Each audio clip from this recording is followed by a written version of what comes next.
Deux façons sont possibles pour la création de questions. Vous pouvez le faire à partir de votre activité test ou aller dans Plus et Banque de questions. Par défaut, vous tombez toujours sur Questions. Donc, c'est ici que vous allez retrouver les questions qui font partie par défaut du cours auquel vous êtes à l'intérieur. Lorsque vous faites créer une question, vous allez avoir toute la panoplie de questions possibles qui existent sur Moodle. Donc, on va en avoir quelques-unes.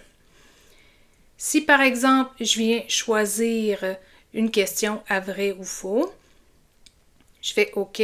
Donc, la première chose que je vois, c'est la catégorie.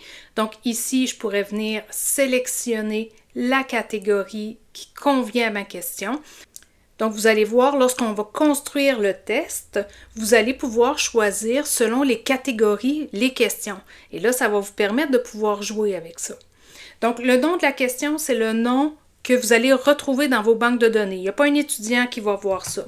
Donc, par exemple, question 1, test facile. Voilà. Ici, je vais avoir ma question. Ma question, elle est prête. Par défaut, il y a une note qui est de 1, mais vous allez voir qu'on peut modifier cette note-là dans le test.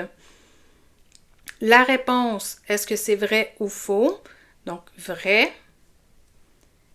Ici, je peux avoir un feedback. Donc, si je fais un examen formatif, à ce moment-là, je pourrais mettre un feedback si l'étudiant répond vrai et un feedback si l'étudiant répond faux. Donc, c'est pour l'apprentissage. Par la suite, on a les tentatives multiples, mais ça va être quand on prépare l'examen qu'on va le dire directement.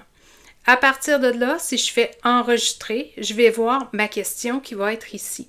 Je vois qu'elle est prête et je vois que c'est une version 1 de cet examen-là. Si je veux la modifier, j'appuie sur modifier. Vous pouvez avoir un aperçu de la question. Donc, qu'est-ce que va avoir l'air la question pour l'étudiant? Je peux modifier la question pour en faire des modifications. Je peux la dupliquer pour en faire une copie pour pouvoir avoir une deuxième question presque similaire.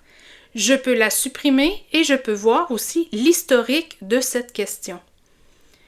Devant chaque titre de question, vous allez avoir une icône qui est représentative du type de question dont vous avez choisi.